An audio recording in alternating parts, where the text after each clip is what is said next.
Dans votre trésor, on va s'intéresser maintenant à nos forêts. La France en compte près de 17 millions d'hectares.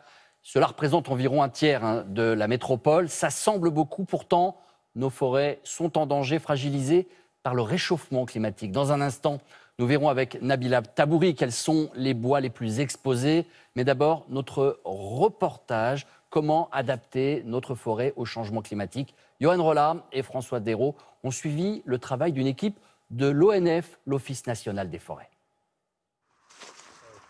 C'est une parcelle à la lisière de la forêt de Fourmies, dans le nord de la France.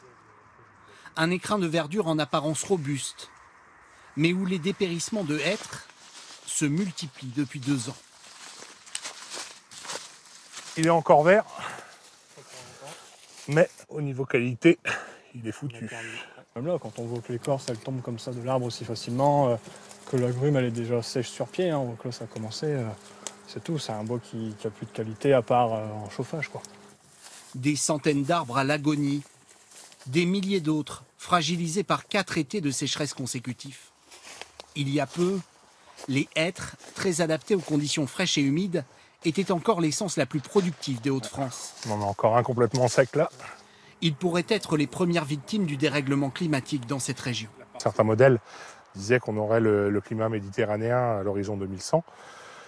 Là, on est en 2020, on n'a pas un climat méditerranéen non plus, il ne faut pas exagérer, mais on constate une forte baisse des précipitations, une augmentation des températures qui ont un impact fort sur des essences qu'on pensait un peu à l'abri jusqu'à présent, comme le hêtre. Ça fait vraiment mal au cœur, ça interpelle et ça nous pose question, oui, évidemment. Comment faire face à ce réchauffement climatique beaucoup plus rapide et brutal que prévu? Pour s'adapter, l'ONF envisage désormais de recourir à des essences plus exotiques. Dans cette pépinière de recherche en Loire-Atlantique, plus de 60 variétés sont à l'étude.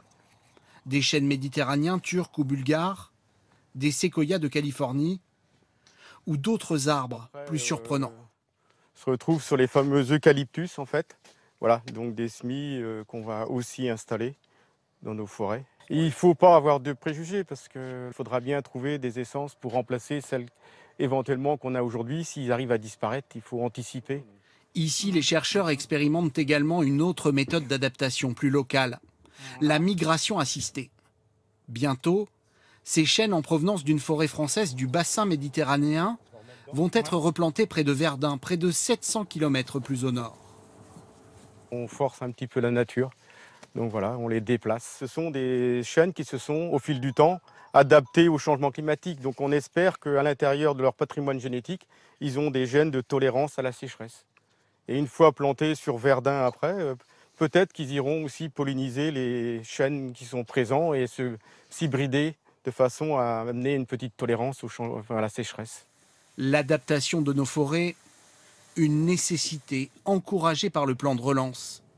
200 millions d'euros sont prévus pour reboiser plusieurs dizaines de milliers d'hectares sur notre territoire.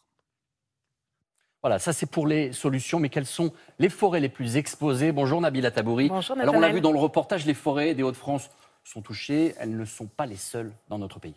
Non, elles ne sont pas les seules. On retrouve aussi celles du Grand Est et plus particulièrement les forêts des Ardennes et des Vosges ou encore celles de l'Allier en Auvergne-Rhône-Alpes. Habitués au froid et à l'humidité, les arbres sont confrontés depuis 2017 à des épisodes de sécheresse de plus en plus longs et des températures qui atteignent des records. Le problème, c'est que dans ces régions, on privilégie la monoculture, par exemple du sapin dans les Vosges ou du chêne dans l'ouest de la France. Et ces deux essences n'aiment vraiment pas la chaleur. Nabila, on parle de chaleur, de réchauffement climatique. Il y a aussi les attaques des insectes. Oui, et à cause du réchauffement climatique, justement, les arbres sont affaiblis et subissent la prolifération des insectes tels que les scolites, ce sont des sortes de coléoptères, ou encore les chenilles processionnaires. Et plusieurs essences sont touchées, épicéas, hêtres ou encore châtaigniers. Est-ce que l'on sait combien d'hectares sont concernés dans notre pays ? Eh bien, selon un rapport publié hier, sur les 17 millions d'hectares que compte la forêt française, 360 000 sont touchés par la sécheresse.